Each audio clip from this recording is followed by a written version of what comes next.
ভগবানের জন্মই নাই।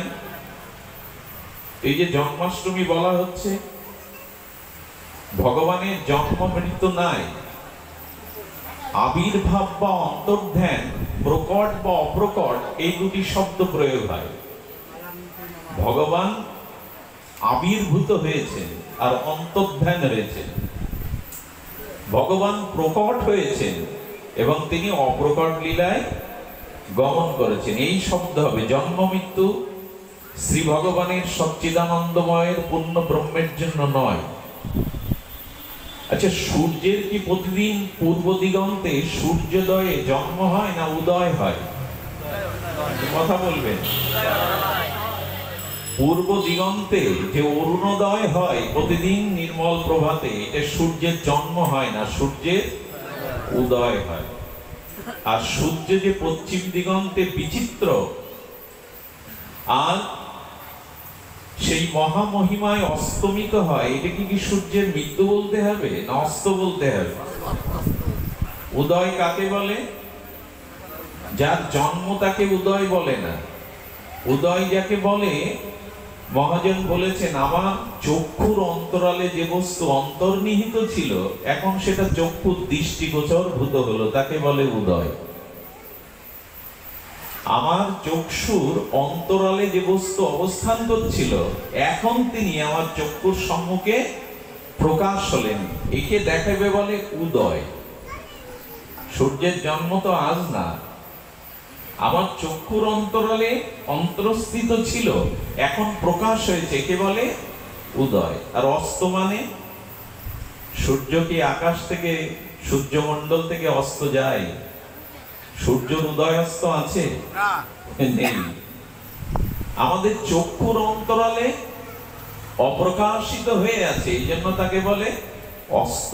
তেমনি ভগবানের আবির্ভাব আছে, তিরোভাব আছে, তার জন্ম নেই, মৃত্যু নেই। মজার কথা হলো আমাদেরও জন্ম মৃত্যু নেই।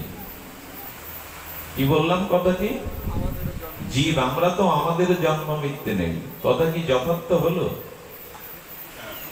যদি প্রকৃত আমি আমার তত্ত্ব জানি কে আমি, তাহলে তখনও বুঝবো ভগবানের যেমন জন্ম মৃত্যু নেই, আমাদেরও নেই।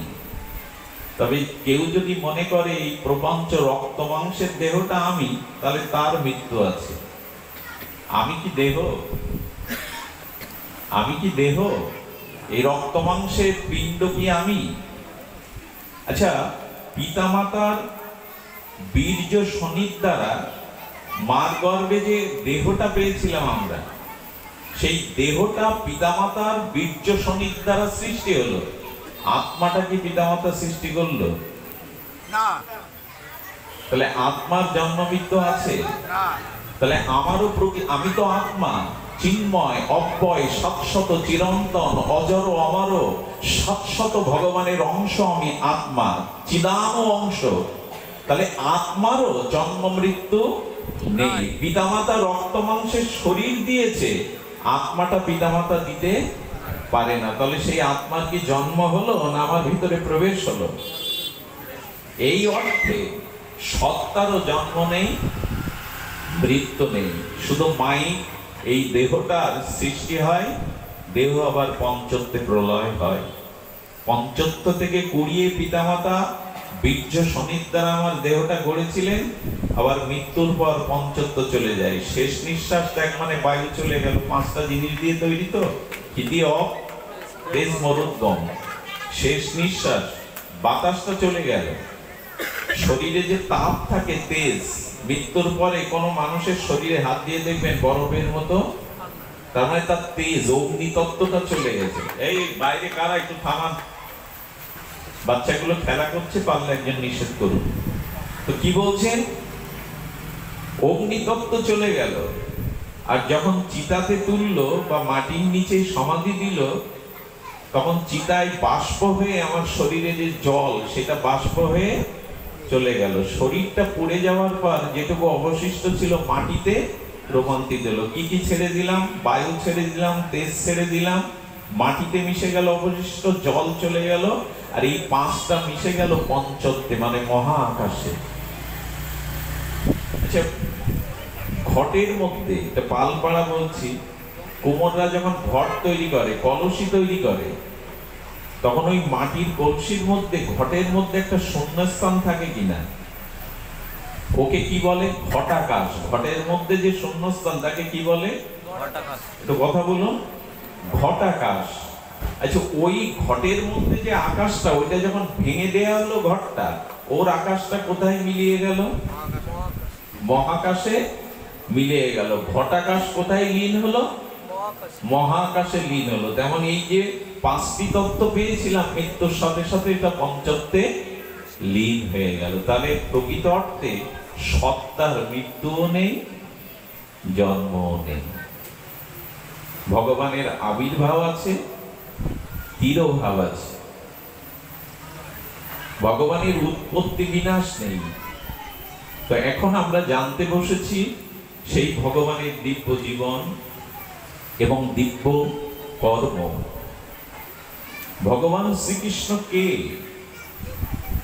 ভগবান শ্রীকৃষ্ণের পরিচয় শ্রীমদ্ ভাগবত গীতা কিছুটা দিয়েছেন। অহং সর্বস্ব প্রভব, নিজ মুখেই বলছেন। স্বয়ং অখণ্ড পরতত্ত্ব ভগবান অহং সর্বস্ব প্রভব মত্ত সর্বং প্রবর্ততে। প্রবর্ততে তার মানে এই অনন্ত বিশ্বের যা কিছু দেখছো, এই বিশ্ব না, অনন্ত কোটি বিশ্ব ব্রহ্মাণ্ডের প্রবর্তন করেছি আমি। আমি অনন্ত বিশ্ব ব্রহ্মাণ্ডের স্রষ্টা। অহং সর্বস্ব প্রভাব। সব আমার দ্বারা সৃষ্টি হয়েছে। সৃষ্টি কি বিশ্ব হয়েছে? আমাদের স্রষ্টা মানে প্রজাপতি ব্রহ্মা, তিনিও ভগবানের নাভি কমল থেকে সৃষ্টি হলেন। শুধু সৃষ্টি হননি, 3,60,000 বছর তপস্যা করে ব্রহ্মা জানতে পারেননি আমার স্রষ্টাকে। ভগবানকে জানা সহজ নয়। এবং জেনে রাখুন, ভগবানের জন্মকর্ম কেউ যদি তত্ত্ব জানতে পারে, তার জন্মকর্ম আর থাকে না, লয় হয়ে যায়।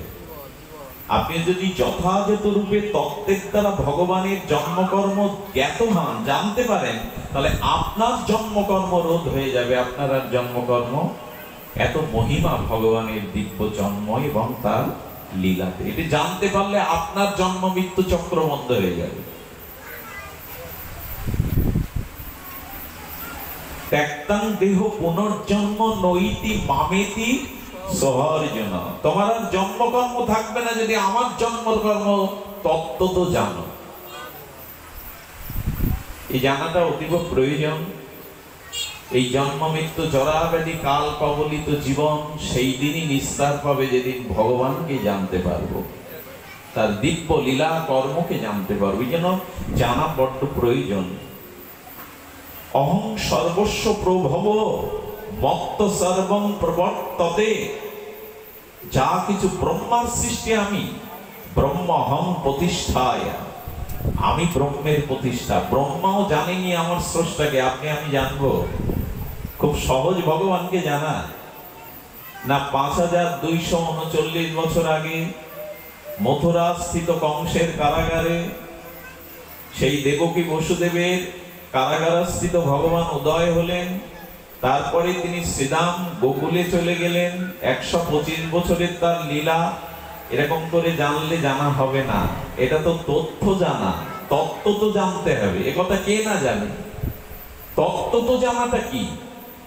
যে ব্যক্তি তত্ত্ব, তো তত্ত্বের দ্বারা জানতে বসেছি আজ আমরা কে ভগবান। বললেন বুধ ভাব সমন্বিতা। আমার এই মহাপ্রভব বিভব বৈভব যিনি জানেন, তিনি জ্ঞানী। আর সেই জ্ঞানী তার তত্ত্ব জ্ঞানের দ্বারা আমাকে ভাবনা করেন, আমাকে ধ্যান করেন। ভগবান শ্রীকৃষ্ণ ভগবান নন, স্বয়ং ভগবান। শব্দগুলো ধ্যান দিন। ভগবান শ্রীকৃষ্ণ ভগবান নন, স্বয়ং।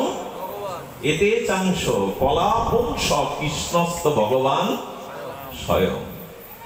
এতে চাংশ কলাপুংস মানে বিষ্ণু, নারায়ণ, ব্রহ্মা, দেবাদিদেব আর যত কিছু আছে ভগবানের অংশ মাত্র। একমাত্র স্বয়ং ভগবান অখিল্য ব্রহ্মাণ্ড কুলপতি অখণ্ড অদ্বয় ভগবান শ্রীকৃষ্ণই হলেন স্বয়ং ভগবান। সকলেই ভগবান, সকলের মহিমা সরৈশ্বর্যপূর্ণ। আচ্ছা, এক দ্বীপ হইতে সহস্র দ্বীপের জ্বলন, তথাপিও প্রথম দ্বীপ করিয়ে গণন। একটি প্রদীপ জ্বলছিল, তার থেকে আর ৯৯টা প্রদীপ জ্বালালেন। তো ৯৯ প্রদীপটা অগ্নিতত্ত্ব আর প্রথম প্রদীপের অগ্নিতত্ত্ব আলাদা হবে কি? তো ধ্যান দিন, যে প্রদীপটি প্রথম প্রজ্বলিত ছিল সেই প্রদীপ থেকে আর ৯৯টা প্রদীপ জ্বালালেন। আগুন তত্ত্ব কি আলাদা হবে? আলাদা আলাদা প্রদীপের, কিন্তু গণনা করতে হবে, মূল্যায়ন করতে হবে, মান্যতা দিতে হবে কোন প্রদীপটা? প্রথমটা। আগুন কিন্তু আলাদা, ভগবান কিন্তু ১০টা ৫টা নয়। যারা ভাবে ভগবান ১০টা ৫টা, এটা মারাত্মক ভুল। বেদ ভগবান বলেছেন একমেব অদ্বিতীয়ম, ভগবান এক ছাড়া।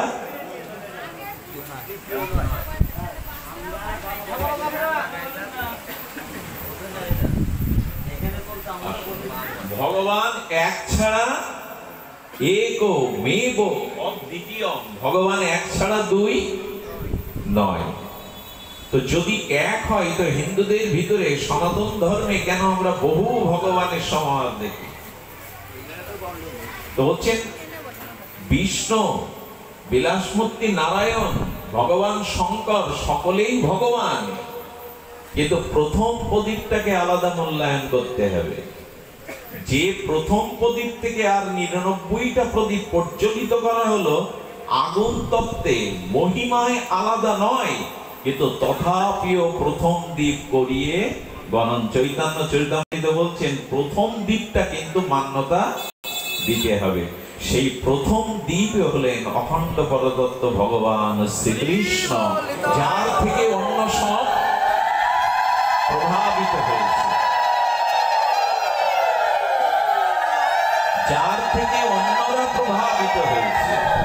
এতে চাংশ কলা বংশ কৃষ্ণস্ত ভগবান স্বয়ং, তার থেকে সকলেই প্রবাস। এই জন্য তো বলছেন অহং সর্বস্ব প্রভাব মত্ত সর্বম প্রবর্ততে, তার মানে আমা থেকে সবকিছু সৃষ্টি হয়েছে। গোবিন্দ আরো বলে চলেছেন, নিজের পরিচয় ভগবান নিজেই দিচ্ছেন শ্রীমদ্ ভগবদ গীতাতে। গতির ভর্তা প্রভু সাক্ষী নিবাস সদানং সুহৃদ প্রভাব প্রলয়ন স্থানম নিধননম বিজয় বয়ম। কি বলছেন নিজের পরিচয়? আমি গতি, জীবের যাকে কেন্দ্র করে অনন্ত বিশ্ব ব্রহ্মাণ্ড সকলের গতিময়, ইনি হলেন গোবিন্দ, যাকে কেন্দ্র করে সবকিছু গতিময়। আজ এই যে গ্রহ নক্ষত্র চন্দ্র সূর্য সকল কিছুর যে গতি, এই গতির কেন্দ্রই হলো গোবিন্দ। গতির ভর্তা, ভর্তা মানে জীবের ভরণ পোষণকারী একমাত্র আমি, আর কেহ না। অনেকেই এখন খাবো কি, কিভাবে জীবন চলবে, ভগবান বলছে এই চিন্তা যতক্ষণ করবে তার থেকে আমার চিন্তা করো, আমার উপরে নির্ভর করো। কারণ খাওয়ায় আমি, আমি ভর্তা। মায়ের গর্ভ থেকে শিশুটিকে মা আদর করে কোলে তুলে নিল, জন্মের সাথে সাথে ভূমিষ্ঠ হওয়ার সাথে সাথে স্নেহময়ী করুণাময়ী মা বুকে নিল, আর শিশুর অধরটা ঠোঁটটা কাঁপতে লাগলো, কি যেন ফুটছে ঠোঁটটা, আর সেই সময় অমৃত বস্তুর সহিত ঠোঁটের সংযোগ হয়ে গেল মায়ের স্তনের সাথে, এবং সেই অমৃত দুগ্ধ পান করে স্থূল ও আনন্দিত হলো সন্তান। জন্মাবার আগে ২-৪ মাস আগে যে ভগবান অমৃত দুগ্ধ রক্তের মধ্যে দিয়ে মায়ের বুকে দিয়েছে, সে জানে না আমার কি প্রয়োজন? তার কাছে নতুন করে বর্ণনা করতে হবে আমার এই দরকার ওই দরকার। তিনি ভর্তা। গর্ভে যখন সন্তান থাকে, সন্তান যদি মুখ দিয়ে নাক দিয়ে নিঃশ্বাস প্রশ্বাস বা খাদ্য কণা খেত, গর্ভেই মরে পড়ে থাকতো। গর্ভাশয়ের মধ্যে যে জল থাকে, দূষিত বস্তু থাকে, ওটা যদি মুখ দিয়ে প্রবেশ করত, শিশুটি গর্ভে বাঁচত না। মায়ের নাড়ির সাথে খাদ্য কণাগুলো পুষ্টিটাগুলো সে পায়। এই বিধান কে করে দিয়েছে? আজ আপনি ভগবানের কাছে ভোগ দিতে পারেন না 10 টাকার, এসেই বলেন আমার ছেলের চাকরি দাও, জামাইয়ের রোগ সেরে দাও, মাজার ব্যথা সেরে দাও। ভগবান জানে না আপনার কি প্রয়োজন? ভগবানের কাছে যখন আসবেন দয়া করে কামনা বাসনা জানাবেন না, সেটা প্রণামও হয় না, সেটা ভক্তিও হয় না। ভগবানের কাছে আপনি জানাবেন কি? তিনি বলছেন আমি মাতৃগর্ভেই তোমার ভরণ পোষণ দিয়েছি, জন্মের সাথে সাথে মায়ের অমৃত বুককে দুগ্ধ দিয়েছি, এই জন্য আমি ভর্তা, ভরণ পোষণ পালন রক্ষণকারী, গতির ভক্তা প্রভু। প্রভু মানে সর্বকিছুর নিয়ন্তা যিনি, স্রষ্টা যিনি, তো প্রভু কৃষ্ণই গতির ভক্তা, প্রভুর সাক্ষী। এই জগতে যত পাপ করো, যদি লোককে ফাঁকি দিতে পারো লোকের অন্তরালে, তাহলে কোর্টে তুমি মাপ পেয়ে যাবে। সাক্ষী না থাকলে মার্ডার কেসও ডিসমিস হয়ে যাবে। গোবিন্দ বললেন খুব চালাকি করো তোমরা, যে এই জগতে কেউ দেখতে পায়নি আমার অপকর্ম, বেঁচে গেলে, কিন্তু আমি যে সাক্ষী, সর্বাদি সাক্ষী ভূতাম, তোমার সমস্ত কর্মের সাক্ষী আমি। তাই ভগবানকে অন্তরাল রেখে কোনো পাপ কাজ করতে যেও না। একজন বলেছিল এমন কোন স্থান দেখাতে পারো যেখানে ভগবান নেই, পাপ করলে উনি দেখতে পাবেন না। এই জন্য জগতের সাক্ষী না থাক, ভগবান নিজেই বলছেন গতির ভক্তা প্রভু সাক্ষী নিবাস। একমাত্র ভগবান ছাড়া আমাদের নিবাস বা আশ্রয় নাই। জন্মও সেখান থেকে, এসেছিও যেখান থেকে, ফিরেও যেতে হবে সেখানে, তিনি একমাত্র নিবাস। গতির ভক্তা প্রভু সাক্ষী নিবাস শরণং সুহৃদ। আর একটা কথা বলেছেন, বড় মার্মিক কথা, আমার মতো বন্ধু তুমি এই জগতে আর কাউকে পাবে না। আমি তোমার উপকারের আশা না রেখে তোমায় উপকার করি। আমি কারো কাছে স্বার্থ রেখে ভালোবাসি না। এই জগতে তোমার সাথে যাদের সম্বন্ধ আছে, স্ত্রী পুত্র বন্ধু কুটুম্ব, তারা তোমার ভেতরে যখন স্বার্থ দেখবে তখন পর হয়ে যাবে। স্বার্থ না দিতে পারলে, তাদের স্বার্থ সংরক্ষণ না করতে পারলে তুমি পর। কিন্তু আমাকে অনন্ত জন্ম ধরে না ডাকলেও আমি তোমার জন্য আলো, বাতাস, বিবেক, বিচার, সাধু, হরিনাম, ধাম, তীর্থ, তুলসী তত্ত্ব, শাস্ত্র তত্ত্ব, অবতার তত্ত্ব সব তোমার জন্য সাজিয়ে রেখেছি। কবে তুমি আমার হবে? 80 বছর ভগবানকে ডাকেনি একজন, তাকে এক ভক্ত আহার দিয়েছে, সে 2-3 দিন অনাহারী গোগ্রাসের মতো মুখে তুলেছে, নিবেদন করেনি। থালাটা কেড়ে নিয়ে ভক্ত বলছেন তুমি মুমূর্ষ, মৃতপ্রায়, তবু ভগবানকে নিবেদন করে খেলে না, তুমি অভক্ত, তোমার অন্ন আমার এখানে নয়। ভগবানের ঐশী দৈবী বাণী হলো, ওরে 80টা বছরও আমাকে ডাকেনি, তবু আলো বাতাস খাদ্য দিয়ে বাঁচিয়ে রেখেছি, তুই একবেলা সহ্য করতে পারলি না? তার ধৈর্য এমন। বলে ভগবান 80 বছর কেন বাঁচিয়ে রেখেছে? তোমার ভজন করেনি, সাধন করেনি? বললো শেষ দিনেও যদি একবার ডাকে সেই আশায় বাঁচিয়ে রেখেছে। এই জন্য তাপ থেকে সজ্জনকেও পাবেন না। মৃত্যুর পরে, চিতাতে দাহ করার পরে, অন্ত্যেষ্টিক্রিয়ার পরে কলসি ভেঙে দেয় তো, দেয় না? মাটির কলসিটা পেছন দিক দিয়ে ভেঙে দেয়, তারপরে বলে ওদিকে আর কেউ। ভগবান বলেন ওই দেখ জগতের সম্বন্ধগুলো দেখ, এখন তোর দিকে আর ফিরে তাকাবার কেউ। কিন্তু মৃত্যুর পরে সেই অন্ধকার পথে কে তোর হাত ধরবে, কে চিনিয়ে নেবে? কোনো বান্ধব তো নাই। ওই দেখ সবাই মুখ ফিরিয়ে বলে ওদিকে আর ফিরেছেও না। সেই মহা সিন্ধুর ওপারে মৃত্যুর রহস্যময় পথে শ্রী ভগবান ছাড়া আপনার হাত ধরবার কেহ নেই। এই জন্য তিনি দীনবন্ধু। সবাই যখন পরিত্যাগ করে মুখ ফিরিয়ে নেবে, সেই দিন দীনবন্ধু ভগবানের হাত বাড়িয়ে বলবে না, ঘরের ছেলে ঘরে আয়। এই জন্য তিনি বলছেন আমি তোমার প্রকৃত শরীর। শরীর কাকে বলে? বন্ধু মানে আদান প্রদান যাদের মধ্যে, দেওয়া নেওয়া, তাকে বলে বন্ধু, সজ্জন, কুটুম্ব। আর শরীর কাকে বলে? যিনি প্রত্যুপকারের আশা না রেখে উপকার করেন। না আমাকে উপকার করার দরকার নেই, কিন্তু আমি তোমায় দিয়ে যাব সবকিছু। এই জন্য ভগবান শরীর। আর কি বলছেন? গতির ভট্টা প্রভু সাক্ষী নিবাস শরণং সুহৃদ। প্রভাব প্রলয়স্থানাং নিধানানম বীজম অব্যয়ম, যা কিছু সৃষ্টি তার বীজ আমি। এই জন্য ভগবান শ্রীকৃষ্ণ, ভগবান নাম স্বয়ং ভগবান। ভগবান শ্রীকৃষ্ণ পুরুষ নন, পুরুষোত্তম। তিনি পুরুষ নন, পুরুষ অবতার আছে, যার থেকে এই বিষ্ণু এসেছে, বিভিন্ন অবতার এসেছে। এটা আসে কোথা থেকে? পুরুষ অবতার থেকে। যুগ অবতারও আসে পুরুষ অবতার থেকে, কারণবশায়ী বিষ্ণুর থেকে। কিন্তু গোবিন্দ কি বলছেন? গোবিন্দ হলো পুরুষোত্তম, তিনি পুরুষ নন। ভগবান নাম স্বয়ং ভগবান, পুরুষ নন, পুরুষোত্তম।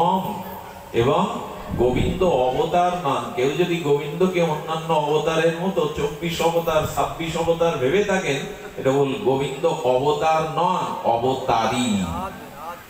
তিনি অবতার যারা, তাদেরও যিনি অবতরণ করান, ইনি হলেন অবতারী। তাহলে পুরুষ নন, পুরুষোত্তম। ভগবান নন, স্বয়ং ভগবান। আর যিনি অংশ নন, অংশী, যিনি অবতার নন, অবতারী। আজ তারই আবির্ভাব তিথিতে, এই সুমঙ্গল মাঙ্গলিক সময়তে আমরা উপস্থিত হয়েছি। আচ্ছা, স্বয়ং ভগবান, সর্বশক্তিমান পূর্ণ ব্রহ্ম, তার এই জগতে আসবার প্রয়োজন কি? আপনার পায়ে সামান্য একটা কেটে গেছে, তা হাসপাতালে গিয়ে কি সার্জারি বিভাগের প্রধানের দরকার না? যে কেউ ওখানে নার্স যারা আছে, সাধারণ যারা চর্চা করে, তারাই করে দিতে পারবে ব্যান্ডেজটা? পারবে তো? আচ্ছা, এই যে বিদ্যুৎ টিউবগুলো জ্বলছে, ফ্যানগুলো চলছে, আলাদা আলাদা ওর কাছে গিয়ে বন্ধ করা দরকার না? মেন সুইচটা বন্ধ করলেই সব বন্ধ হবে। তো তুমি বসে আছো গোলকে, তুমি সর্বশক্তিমান, তোমার এখানে আসার প্রয়োজন কি? ওইখান থেকেই তো সব করতে পারে কিনা? মেন সুইচ বন্ধ করলে সব বন্ধ হবে কিনা? তুমি এখানে আসছো কেন? তুমি সেই অমর লোক থেকে, চিন্ময় লোক থেকে মর জগতে কেন আসছো ভগবান? তুমি তোমার অংশ পাঠাও, যেমন অন্যান্য অবতারকে পাঠিয়েছো। তুমি স্বয়ং আসবে কেন? উত্তরটা ভগবানের শ্রীমুখেই শুনুন। কেন আসছেন উনি? অদ্ভুত এই ভাগবতের শ্লোকটি। কেন তিনি আসবেন? তার আসবার প্রয়োজন কি? তিনি অংশ অবতার, কল অবতার পাঠাতে পারেন, কেন তিনি আসছেন? তো আসছেন এই জন্য। আচ্ছা, এই যে গীতায় বলা হয়েছে, এত কথা কেন? গীতায় কি বলা হয়েছে? পরিত্রাণায় সাধনাং বিনাশায় চ দুষ্কৃতাং ধর্ম সংস্থাপনার্থায় সম্ভবামি। এটা কি স্বয়ং ভগবানের কাজ? এই প্রসাদটা বন্ধ রাখো, এই প্রসাদটা বন্ধ রাখো। এখন প্রসাদ দিও না, এখন প্রসাদ। আর পাঠের মধ্যে প্রসাদ বিতরণের নিয়ম নাই ভাগবতে। সে নাম যজ্ঞে দিতে পারেন, পাঠ সমাপ্ত তারপরে প্রসাদ। আসতে রাধে রাধে। একজনকে বলতে দিন, দুইজন বললে কি হয়? দুইজন বলাকে ঝগড়া বলে, আর একজন বলার একজন শোনাকে জ্ঞানীর ব্যবহার বলে। দুইজন বললেই সেখানে ঝগড়া। রাধে রাধে। আমরা শুনছিলাম কি তার আসার প্রয়োজন কি? এই তো স্বয়ং ভগবান আসতে যাবেন কেন? স্বয়ং ভগবান তিনি তার অংশ কলা অবতার, যেমন মৎস্য, কুর্ম, বরাহ, নৃসিংহ, বামন, এরা অবতার না? এরাও তো ভগবানের অবতার। তো তুমি স্বয়ং আসবে কেন? বলে স্বয়ং আসার একটা বিশেষ কারণ আছে, সেটাই আজকে আস্বাদনের দিন, সেটা শ্রবণের দিন। কেন তুমি স্বয়ং আসবে? দেখুন, সাধুদের পরিত্রাণ। আচ্ছা, ভগবানের কাছে আমরা একটা প্রশ্ন করব। তুমি তো বললে সাধুদের পরিত্রাণ করতে আসো, কিন্তু সাধুদের পরিত্রাণের প্রয়োজন হয় না। খুব মার্মিক কথা শোনো। সাধু প্রকৃত ভক্ত কখনোই চাইবে না তুমি আমার জন্য আমাকে বাঁচাতে নেমে এসো। সাধু কখনো কি শীত গ্রীষ্ম, হ্যাঁ, মান অপমান, সুখ দুঃখকে কারা সমান ভাবে? গীতায় ভগবান বলেছেন, আমার প্রিয় ভক্ত কারা? মান ও অপমানায় শীত উষ্ণেষু সমসঙ্গ। যারা মানকে অপমানকে সমান ভাবে, যারা সুখ এবং দুঃখকে ভগবানের কৃপা মনে করে। যারা জন্ম মৃত্যু ভয়ে ভীত নয় তারা ভগবানের কাছে সাহায্য চাইবে কি? সাধু ভগবানের কাছে বলে না তুমি আমায় বাঁচাও, সাধু এরকম বলে না তুমি আমাকে এই রক্ষা করো, বরঞ্চ সাধু বলে না, সাধু ভগবানকে জানায় না, কিন্তু সেই সাধু রক্ষার জন্য ভগবানকে আসতে হয়। সাধুর রক্ষা কি? সাধু তো নিজেই নিজের উদ্ধার করে নিয়েছেন, সাধুর রক্ষা কি? তবে হ্যাঁ, সাধুদের রক্ষা করতেই ভগবান আসেন। সবে কোন রক্ষা? জরা মৃত্যু অভাব অনটন শত্রু ভয়ে ভগবানকে সাধু ডাকে না। সাধুকে কি ত্রাণ করেন জানেন ভগবান?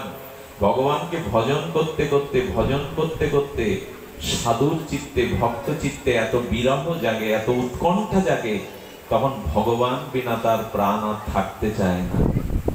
অশ্রু, বিরহ, উৎকণ্ঠা, ব্যাকুলতায় ভক্ত এই কথাই বলতে চায়, তোমার ক্ষণিক দর্শন ছাড়া আমি প্রাণে বাঁচব না। এই উৎকণ্ঠিত ভক্তকে দর্শন বা কৃপা করবার জন্যই ভগবান নেমে আসেন, এই ব্যথা দূর করতে আসেন যে ভগবান তোমাকে না দর্শন করলে আমি মুহূর্ত কাল বাঁচব না। এই ব্যথাটা দূর করবার জন্য, ভগবানের দর্শনের উৎকণ্ঠাকে দূর করবার জন্য ভগবান আসে। পরিত্রাণায়, কিসের পরিত্রাণ করে না? আমাকে না পেলে ভক্ত তিলব্ধ পরিমাণ বাঁচতে পারবে না, তাই তাকে দর্শন দিয়ে তার প্রাণটা রক্ষার জন্য ভগবান আসেন। সাধুরা অর্থবিত্ত বিপদ ভয়ের জন্য ভগবানকে বলে না রক্ষা করো রক্ষা করো, বরঞ্চ সাধু উল্টে কি বলে জানেন? তোমার কি প্রয়োজন তাই বলো। এত বড় কথা ভক্তরাই বলে, প্রভু তুমি কিসে সুখ পাবে, তোমার কিসে আনন্দ হবে, তোমার কাছে আমি কিভাবে আসতে পারি তাই বলো, আমাকে তো সব দিয়েছো তুমি। পরিত্রাণায় সাধনাং বিনাশায় চ। ওষুধদের বিনাশ করবার জন্য ভগবানের নিজের আশা লাগে? লাগে না। কেন এলেন সেই শ্লোকটা ভূমিকা বেশি না করে বলি কেন আসছেন। অনুগ্রায় ভক্তনাং মানসিং তনুমাশ্রিতং ভজতে তাদৃশী ক্রিয়া চ শ্রোত্রা তৎপর ভবেৎ। রাজপঞ্চ অধ্যায়ে স্বয়ং ভগবান এটি মুখে বলেছেন। শ্লোকটি নিয়ে আজকের আস্বাদন। অপূর্ব শ্লোকটির মহামহিমা। অনুগ্রায় ভূতানাং বা ভক্তানাং দুটো শব্দ প্রয়োগ হয়েছে কোন কোন ক্ষেত্রে। অনুগ্রায় ভক্তানাং মানসিং তনু আশ্রিতম ভজতে তাদৃশী ক্রিয়া য সূত্র তৎপর ভবেৎ। রাজপঞ্চ অধ্যায়ের এই শ্লোকটি ভগবান নিজে বলেছেন, তার আসবার কারণ কি? অনুগ্রায় ভক্তনাং, ভক্তকে অনুগ্রহ করবার জন্য, ভক্ত সঙ্গে নির্মল লীলা প্রকট করবার জন্য আমি মানসী তনু অর্থাৎ মানুষের রূপ ধরে অবতীর্ণ হই। মানসিং তনু আশ্রিতম, মানুষের স্বরূপ ধরে আমি আসি। কেন আসি? দুটি কারণে। এক, ভক্তকে কৃপা বা ভক্তের সঙ্গে লীলার জন্য আসি, কারণ আমার আনন্দ ভক্ত ছাড়া হয় না। ভক্ত ছাড়া ভগবানের, আমার কি মনে হয় জানেন, ভক্তের ভগবানকে যত না প্রয়োজন, ভক্তকে ভগবানের তার থেকে কোটি গুণ বেশি প্রয়োজন। আচ্ছা, এই মেলার ভেতরে, ভিড়ের ভিতরে যদি সন্তান হারিয়ে যায় কোনো মায়ের, সন্তানের মায়ের বেশি প্রয়োজন না মার সন্তানের বেশি প্রয়োজন? কি হবে? সন্তান তো কাঁদতে কাঁদতে কারো কোলে উঠবে, কেউ খেতে দিলে ঘুমিয়ে পড়বে, মার ঘুম হবে তো? মার মুখে কিছু যাবে তো? ভক্তের ভগবানকে যতটা না প্রয়োজন, ভগবানের তার কোটি গুণ প্রয়োজন আমাদের। এই জন্য বিশ্বকবি, কবীন্দ্র, ঋষি কবি রবীন্দ্রনাথ বলেছিলেন, তাই তোমার আনন্দ আমার পর, তাই তুমি এসেছো নিচে। বিশ্বকবির কি অনুভব দেখুন, তাই তোমার আনন্দ আমার উপর, তাই তুমি এসেছো। আচ্ছা, আমরা কি বৈকুণ্ঠে গেছি না ভগবান বৈকুণ্ঠ থেকে এখানে এসেছেন? কার প্রয়োজন বেশি? এই কথা জানলে ভগবানকে ভুলে থাকা যাবে? তার ভজন না করে পারা যাবে? শুধু আমার জন্য তিনি মানুষের রূপ ধরে অবতীর্ণ হচ্ছেন প্রপঞ্চে। এটা কত বড় ভগবানের দয়া, করুণা, আমার প্রতি তার কতটা আবেদন। তোমার জন্যই আমি আসছি বারবার। আচ্ছা, মানুষের রূপ ধরলেন কেন? ভগবান তো কূর্ম রূপ নিয়েছিলেন, শূকর রূপ নিয়েছিলেন, বরাহ। এখানে যদি বরাহ রূপে ভগবান ঢোকে আমাদের মধ্যে, ওর সাথে খেলা হবে, আনন্দ হবে? শূকরের সাথে মানুষের খুব বেশি আনন্দ হয়, মেলামেশা হয়? তো ভগবান যখন বরাহ রূপ ধরলেন, মৎস্য রূপ ধরলেন, ভগবান দেখলেন আমি মৎস্য রূপে জগৎকে উদ্ধার করেছি বটে, কূর্ম রূপে উদ্ধার করেছি বটে, বরাহ রূপে কিন্তু আনন্দটা পুরোপুরি পাইনি। আনন্দ পেতে গেলে দুইজনকে সমান রূপ হতে হবে। তাই ভগবান চিন্তা করলেন আমি মৎস্য রূপে, কূর্ম রূপে, নিঃসঙ্গ রূপে যদিও যাই, তবু তোমাদের এখানে একটা মাছ ছেড়ে দিলে ভগবান যদি মৎস্য রূপে এখন আমাদের মধ্যে এসে খেলা করেন, খুব মিলবে তো আমাদের সাথে? এই জন্য ভগবান সমানে সমান ছাড়া তো আনন্দ হয় না। এই জন্য বললেন আমি চিন্ময় নিরাকার পরম ব্রহ্ম হলেও ভগবান মানুষের আকার নিয়েছেন, কারণ তোমাদের মতো দুটি হাত, দুটি পদ। বিশ্বরূপে কি ভগবানের দুটি হাত, দুটি একটা মাথা? না। তো তিনি কেন মানুষের রূপ ধরলেন? তোমার সাথে আমার লীলা হবে বলে। সমানে সমানে না হলে লীলা আনন্দ আস্বাদন হবে না। কত বড় করুণা আমার প্রতি তার।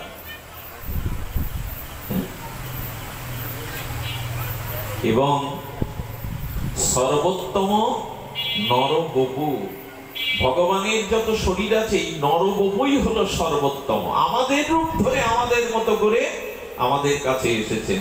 ভগবানের একটি অপূর্ব মহিমা কি জানেন? যে ভগবানের মধ্যে, যে ভগবৎ স্বরূপের মধ্যে যত বেশি কি বলা হয়েছে, যে ভগবৎ স্বরূপের মধ্যে বিরুদ্ধ ভাব যত, সেই ভগবান সর্বশ্রেষ্ঠ, অদ্বিতীয়। কি বললাম শব্দটা?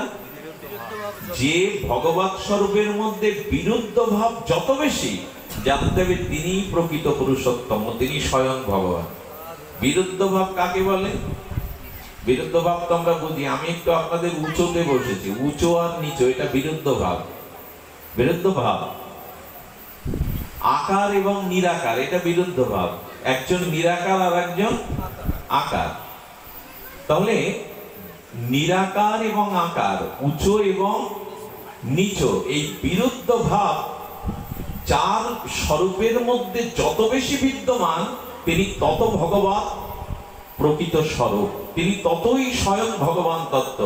ভগবান শ্রীকৃষ্ণের মধ্যে এই বিরুদ্ধ ভাবটা সব থেকে বেশি ছিল। রাম বলি, বিষ্ণু বলি, নারায়ণ বলি, কিন্তু ভগবান শ্রীকৃষ্ণের মধ্যেই সর্বত বিরুদ্ধ ভাব বেশি। ভগবান বলছেন আমি নিরাকার, কিন্তু তিনি আবার মা যশোদার কোলে ছোট্ট শিশু রূপে এলেন। এই বিরুদ্ধ ভাব হচ্ছে কিনা? যিনি বলছেন আমি নিরাকার, তিনি আবার আকার হচ্ছেন না, শুধু মা যশোদার কোলে ছোট্ট শিশু হয়ে আসছেন। অপাদ পানি, ভগবানের হস্ত নেই, পা নেই, নিরাকারের কোনো হাত পা থাকে, আবার ভগবান দ্বিভুজ মুরলীধারী হয়ে আসছেন। এটা বিরুদ্ধ ভাব কিনা? তো এই জন্য ভগবানের স্বরূপে দেখুন, নারদজি বলছেন, নারদ দেবসেবা, নারদ হাত জোর করে বন্দনা করছেন বৃন্দাবনে এসে।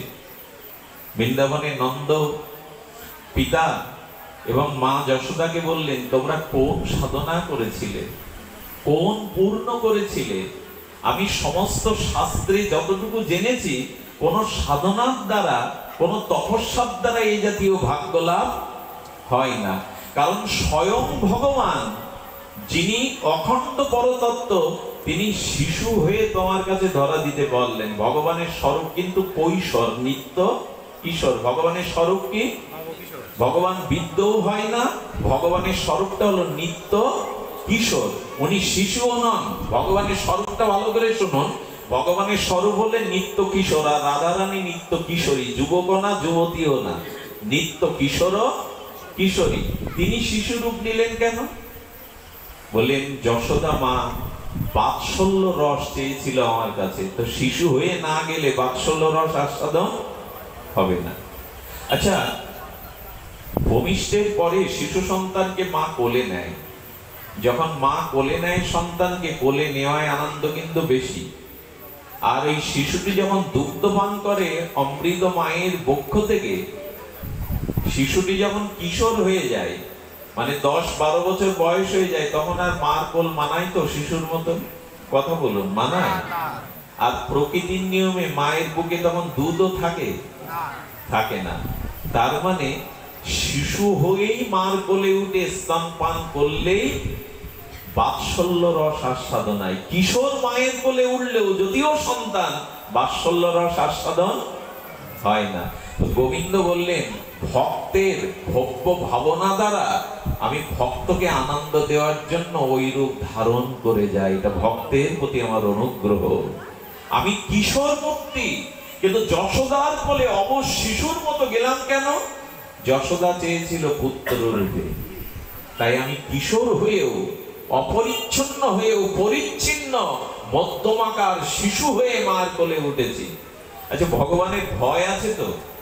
যার সামনে যমও ভয়ে কাঁপেন, আদেশ পালন করার জন্য হাত জোর করে দাঁড়ান, সেই মা যমও যার কাছে ভীত হন, সন্ত্রস্ত হন, সেই ভগবান যশোদার সামনে হাত জোর করে কাঁদছে আর বলছে, মা লাঠি ফেলে দাও, আর ননি চুরি করবো না। ভাবতে পারেন একবার, যম মহারাজ ভগবানের সামনে হাত জোর করে দাঁড়িয়ে কাঁপেন, কোন আদেশ দেন? সেই যম সাক্ষাৎ কাল, যাকে ভয় পান, তিনি মা যশোদার লাঠি থেকে কাঁদছে, চোখের কাজল বেয়ে জল বিন্দু বিন্দু পড়ে যাচ্ছে, আর বললেন, মা লাঠি ফেলে দাও, আমার বড় ভয় করছে। কেন এই লীলা ভগবানের? লীলা এই জন্য, ভক্ত আমাকে যে রসে আস্বাদন করতে চায়, আমি ভক্তের ভজনের ভব্য ভাবনা দ্বারা, ভক্তের ভাবনার অভিমানে সারা দিয়ে আমি সেই রূপ ধরে ভগবানের কাছে অবতীর্ণ। এটা তার অনুগ্রহ, এটা তার করুণা। তিনি শিশু নন, নিত্য কিশোর থাক। সেই কিশোর মূর্তি নিয়ে আসছেন, কিন্তু আবার শিশু হলেন। এই জন্য বিরুদ্ধ ভাব ভগবান শ্রীকৃষ্ণের মধ্যে সর্বোত্তম। এই বিরুদ্ধ ভাবাশ্রয় স্বয়ং ভগবানের মহিমা। তাহলে আমরা মূল শ্লোকটা কি পাঠ করলাম? মূল শ্লোকটা হলো, অনুগ্রায় ভক্তনাং মানসিং তনু আশ্রিতম। ভক্তের সাথে তার লীলা আস্বাদনের জন্য তিনি মানসী তনু আশ্রয় করে এই ভূমণ্ডলে আসেন। আমরা সেই তিথি সমাগত, যদিও গৌড়ীয় বৈষ্ণব ইস্কনের দ্বারা যে জন্মাষ্টমীর ব্রত বা অভিষেক, সেটা আগামীকালই উদযাপিত হবে। আজকে যেহেতু সরকারিভাবে বা তিথিতে আমরা সারা বাংলাদেশে, বঙ্গদেশে এটা পালন করা হচ্ছে, তবু আপনাদের বলবো যে এই ভগবানের আবির্ভাব সাধারণ ঘটনা নয়, ভক্তকে অনুগ্রহ করবার জন্য, ভক্ত সঙ্গে তার লীলা বিলাসের জন্য তিনি মানসিং তনু আশ্রিতম, মানুষের তনু আশ্রয় করে এই জগতে আবির্ভূত হন। ভগবানের এই যে করুণা, এই যে কৃপা, এই করুণা কৃপাকে জানলে আমাদের জীবন পরম আনন্দময় হয়।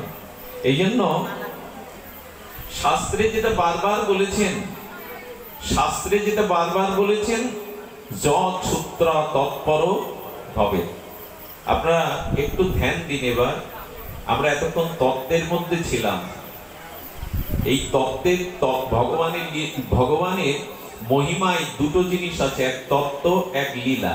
আমরা অন্তত সিন্ধুতে বিন্দু জানলাম ভগবানের স্বরূপ কি, তার মহিমা কি। তো এই অনুগ্রহ করবার জন্য যিনি আসেন, তিনি হলেন, ভগবানের স্বরূপটা কি আমাদের মতো রক্ত মাংসের? ভগবানের স্বরূপ হলো সচ্চিৎ আনন্দময়। আচ্ছা, আমার দেহটা কি দিয়ে তৈরি? আপনার দেহটা কি দিয়ে তৈরি? পঞ্চভূত দিয়ে। ক্ষিতি, অপ, তেজ, মরুদ, বোম আগেই বললাম। ভগবানের শরীরটা কি তাই?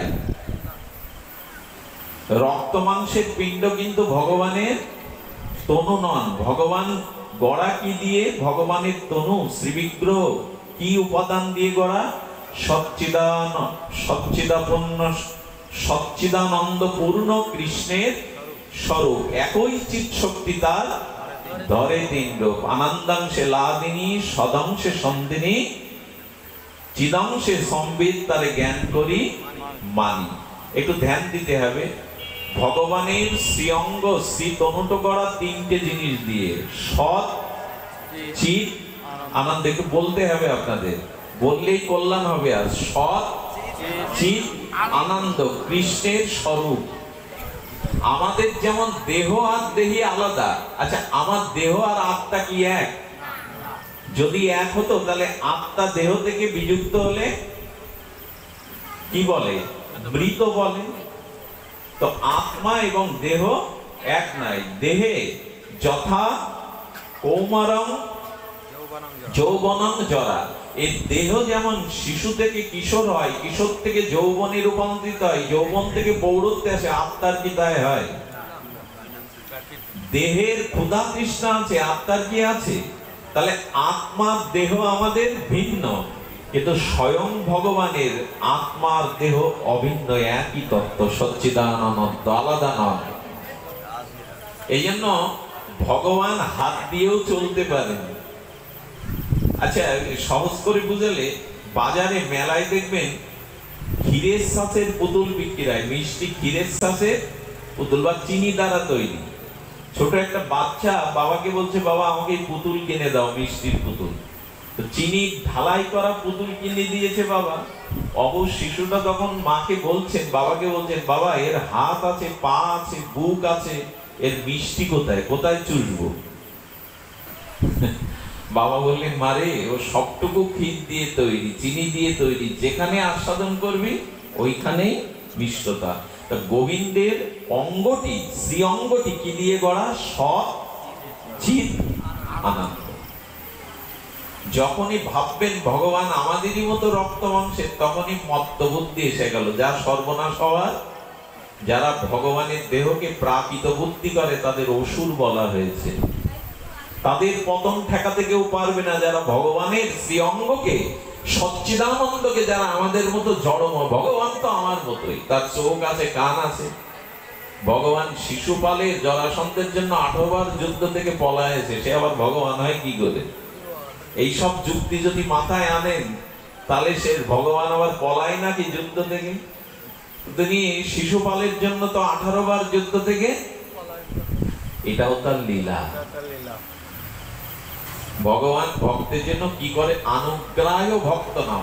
আচ্ছা একজন জজ, আপনাদের এই মানসা গ্রামের যদি কেউ জজ হয়, তো সে বাড়ি আসার পরে বিবাহ করেছে, তার সন্তানাদি আছে, ছোট বাচ্চাটা বলছে, বাবা ঘোড়া হও, আমি তোমার পিঠে উঠবো, তুমি আমাকে ঘোড়া করে একটু ঘুরিয়ে নিয়ে বেড়াও। আচ্ছা বাবা যদি তখন মেয়েকে বলে, আমি জজ, তুই জানিস আমি ওখানে লর্ড, ওখানে আমার এক কলমের খোঁচায় কারো ফাঁসি হয়, কেউ বা মুক্তি পায়, ওখানে সবাই উঠে দাঁড়ায় আমাকে দেখলে, তুই আমাকে ঘোড়া হতে বলছিস?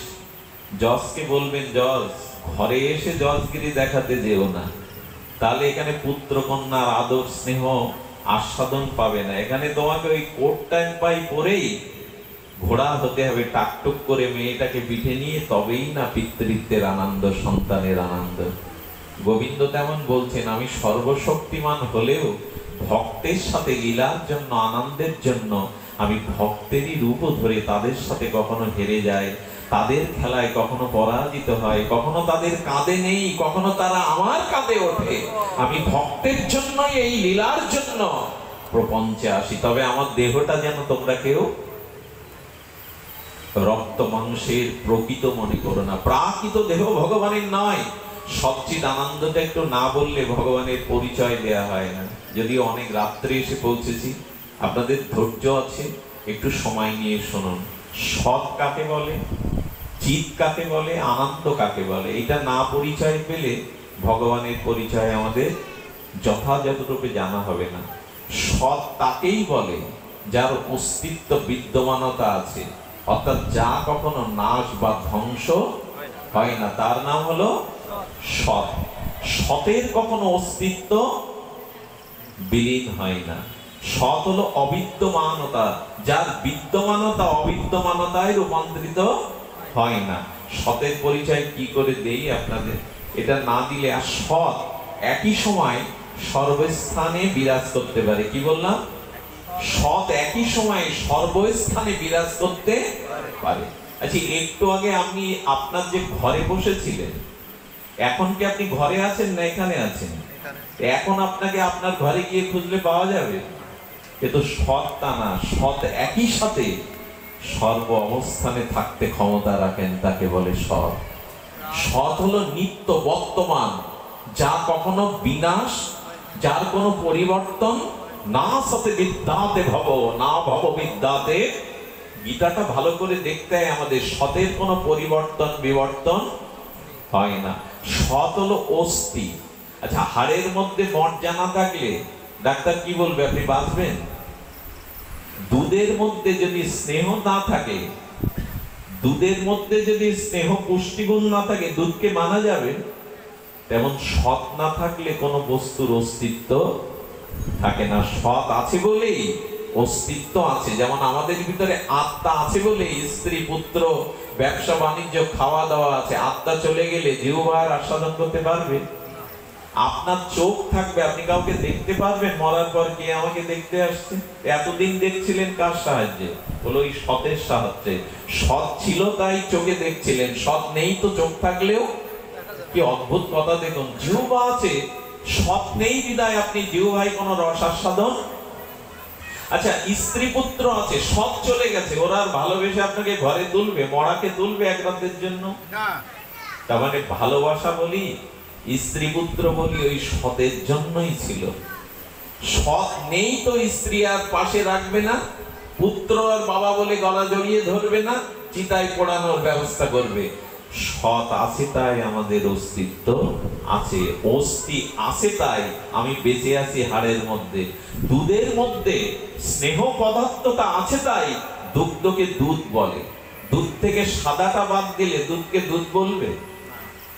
তার মানে সৎ না থাকলে কোনো কিছুই থাকে না। সেই সমষ্টি সতের কেন্দ্র হলো ভগবানের একটা পাঠ, সৎ। বোঝা গেল কি না? বুঝবো কি করে? সৎ না থাকলে কোনো বস্তুর অস্তিত্ব। আচ্ছা, মরা মানুষ দাঁড়াতে পারে? এর কথা বলবেন, দাঁড়াতে পারে? কেন পারে না? সৎটাই তো নেই। সৎ ছাড়া কোনো বস্তুর অস্তিত্ব টিকতে। আচ্ছা, এখন শিয়াল চিল আমার বুকে এসে বলবে? বলবে। কিন্তু আপনার সৎ চলে গেলে, লাশটা ফেলানো থাকলে কারা খাবে আপনাকে ছিলে? এখন আসছে না কেন? চিল আপনার বুকে আসে, শগুন তো নেই, গৃহীত নেই, কিন্তু মরা ব্যক্তি পড়ে থাকলে চিল শগুন গুলো ঠিক আপনার কাঁধে পড়বে। সৎ আছে বিদায় আপনার অস্তিত্ব আছে। ভগবানকে এরকম করে জানতে হয়। আগডম বাগডম করে যদি জানি ভগবানকে, ঠিক ঠিক জানা হয় না। কে ভগবান? সচ্চিদানন্দ পূর্ণ কৃষ্ণের স্বরূপ। সৎ আছে তাই আপনি আছেন, আপনার অস্তিত্ব আছে। সম্বন্ধ, ভালোবাসা, স্বাদ, দর্শন সবকিছু সতের কারণে। আর কি? সতের পরে কি? চিৎ। শুনছেন তো মন দিয়ে? সতের পরে চিৎ। চিৎ কাকে বলে? সৎ বোঝানো সহজ, কিন্তু চিৎ বোঝানো খুব কঠিন। সৎ বোঝা যায় একটু একটু, কিন্তু চিৎকে বোঝা না। চিৎ মানে চেতন। চেতন কেমন? খুব সহজে বলি। আচ্ছা, মরা মানুষের নখ আর চুল বাড়ে? কথা বলবেন? কথা বলবেন বলছি কেন জানেন? একটু আদান প্রদান করলে না নিদ্রা অলসতা না আসে, ভেতরে প্রবেশটা যায়, একটু শব্দগুলো ভেতরে প্রবেশ পায়। মরা মানুষের চুল নখ গুলো বাড়ে না। এখন বাড়ছে কেন? চেতনাটা আছে তাই। সতের পরে চিৎ শক্তিটা আছে তাই। আচ্ছা, মরা মানুষ ঘুমাতে পারে? যার ঘুম কাকে বলে? যার জাগরণ আছে, যে জাগে তাকে বলে। কিন্তু চিৎ যদি না থাকে তাহলে ওই ঘুমই শেষ ঘুম, আর আপনি জাগবেন না। কি অদ্ভুত দেখুন চিতের মহিমা। আচ্ছা,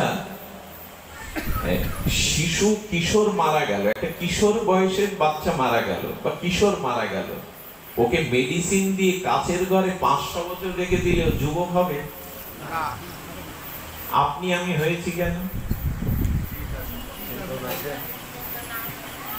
চিত আছে তাই। এগুলো না জানলে না, হ্যাঁ, এগুলো না জানলে